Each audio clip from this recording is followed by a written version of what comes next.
Hello everyone and welcome back to another episode of Jurassic World Evolution 3, and today we are going to build a walkthrough aviary for the Cearadactylus. So let's get started. If you haven't seen the last episode, let me quickly catch you up on the current process. In the last episode, we have started to build the biodome, and the first inhabitant was the pyroraptor, which is on the other side of this biodome. So basically this whole biodome is two habitats, like somewhat connected to one another, and the guests can walk through these raised platformed walkway where they are like caged in and have a glass floor at the bottom so they can see the dinosaurs and flying reptiles in this habitat. The biodome is connected to one another, or basically it is one big biodome that is separated by this rock wall, and on top there is a big mesh wall that you will see later. And through the walk wall, the guests will be able to smoothly pass from one habitat to the other. And if you haven't seen the last episode, I highly recommend you watch the episode of the Pyroraptor. You will find the link at the very end of this video. But now we are talking about the Cearadactylus. When I started the biodome, I originally already planned to have two separate sides of the biodome where the guests can walk from one to another. And for one of the halves, I definitely wanted to have a terrestrial dinosaur, and for the second half, a flying reptile.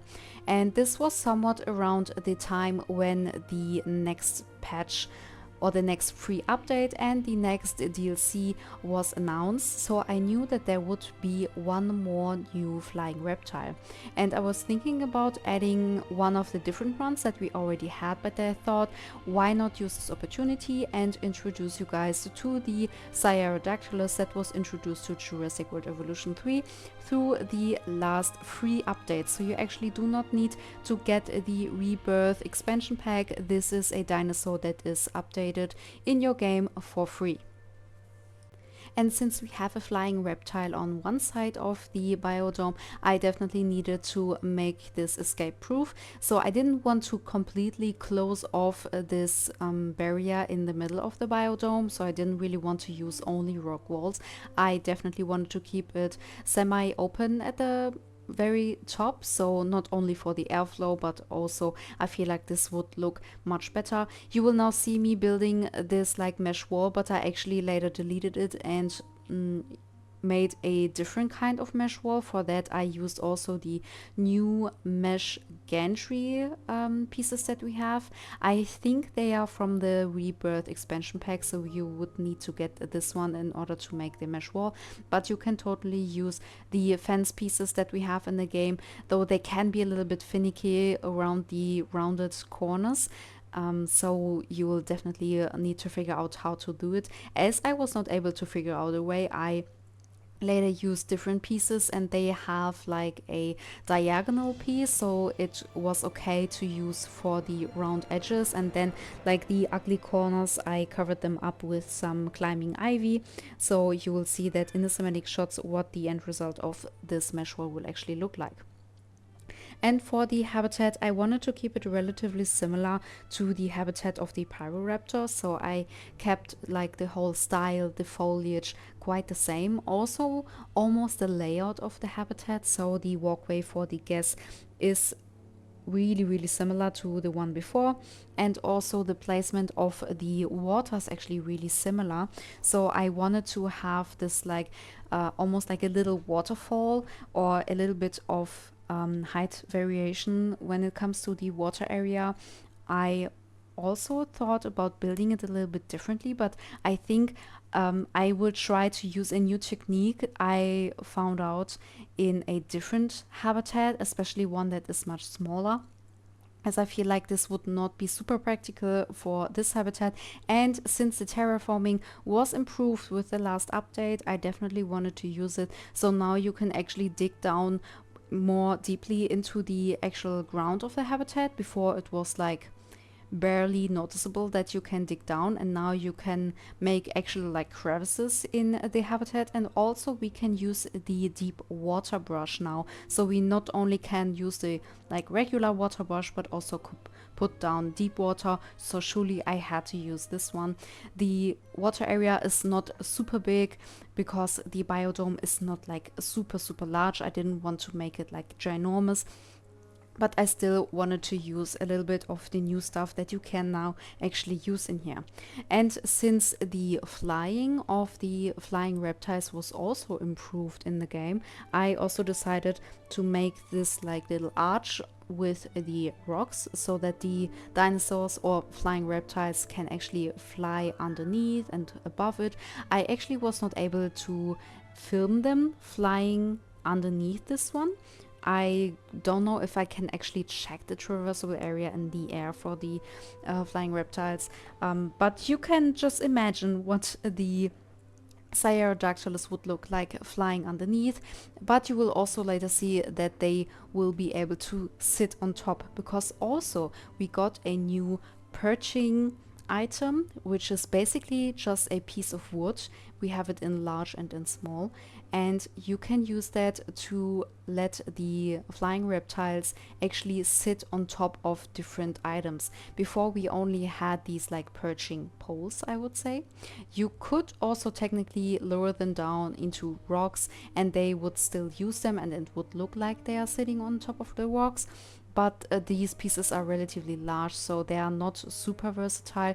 And now that we have these little perching platforms or perching points, it is so easy to place them throughout your habitat in different areas, in corners, in these raised platforms that I place throughout the whole habitat. You will see it on the walls. I place down these flat rocks so that the animals can actually sit on top of there, and I lowered down the perching points inside of the rock so you cannot actually see the wood, but they will still sit on top, and they are just really tinily like glitching into the rock, but you can almost not notice. So I'm definitely super in love with these new pieces, and generally with the new update and also the new rebirth expansion pack that we got, we have so many more stuff, and I feel like this is quite a nice update and pack.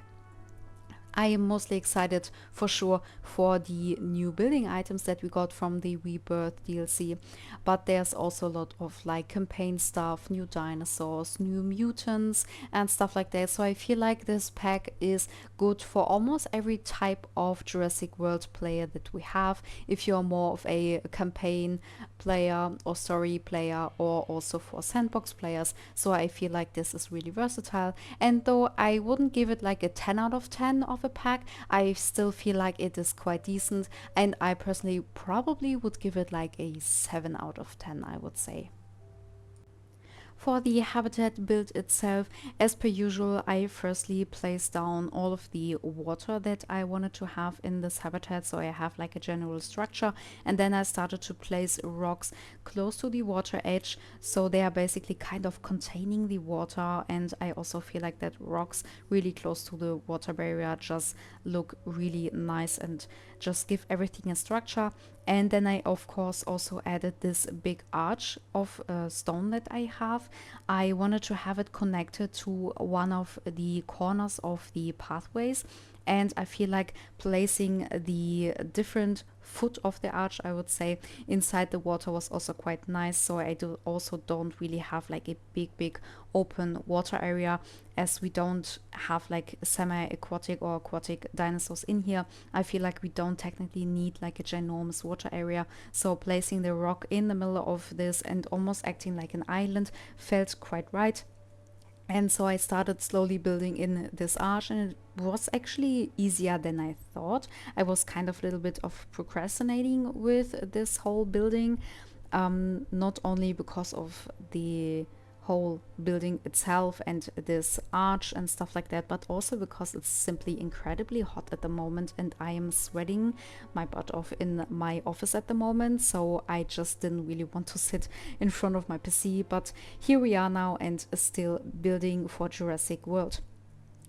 And as regular, I also placed down a bunch of fallen logs and trees to give it like this natural structure. And of course, I placed down some that are kind of crossing the water so that the Cearadactylus could also kind of sit on top of the logs and then probably fish or hunt.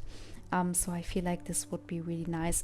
And then I wanted to start adding all of the bushes and stuff like that, but I feel like why not just simply use the foliage brush. So I did actually use it, and since this is not a terrestrial dinosaur, I didn't really mind that the whole floor area is kind of overgrown. I mean, those flying reptiles are flying most of the time or sitting at like higher points, so they are not that much on the ground, though I feel like in the game they are relatively a lot of time on the ground. But technically these dinosaurs or reptiles would be more on the air than that they are on the ground, so I don't really mind that this whole area is kind of overgrown. And then I just started placing down some trees. I really love these trees with these big root systems. They especially look super good very close to water. They are also kind of like a mangrove tree, so it does make sense to place it next to water, and also a little bit on top of the rock, so it also looks like the root system was slowly growing over these rock piles. And then I also wanted to have a couple of bigger trees. The Cearadactylus will not be able to sit in the trees, but naturally they would maybe sit in those trees if there would be branches that are open enough so they can actually fit. But I still wanted to have a little bit of high foliage in this habitat, so it looks nice. And I feel like this tree especially does fit really well in this biodome, though I had to resize it and make it a little bit smaller, as I feel like super ginormous trees would not look super realistic in a biodome, as it would be weird to have like a giant tree in there. So I feel like a little bit more on the smaller side does fit more naturally. I also placed down one of the nests, especially because I wanted to have some babies in here. You will see them in the cinematic shots. They are really cute and adorable, and I have a couple of them in this habitat. And I also wanted to have at least one of these poles, as I feel like having artificial stuff inside your zoo habitats make it look more realistic, because we are not out in the wild, we are in a zoo, we are in a habitat that was built by humans. So I feel like having artificial or man-made stuff in a habitat does make it look more realistic, even if it is not naturalistic. So I wanted to have a little bit of that inside here, and I feel like the nesting was quite nice. But the Cearadactylus was actually nesting the whole time, so I had to delete the actual nest, and I later just had the pole in here, but the nest was still good to have some baby reptiles in there. And this is the finished result of the Cearadactylus walk through aviary or biodome. I hope you enjoyed this episode and that you liked the way I designed this aviary. Let me know down in the comments, and if you enjoyed this video, leave a like and don't forget to subscribe so you're not missing out on any more Jurassic World Evolution 3 videos. I will now leave you with the last cinematic shot so you can enjoy the view of the finished result, and I will already say my goodbyes and hope to see you in the next episode. Until then, bye guys!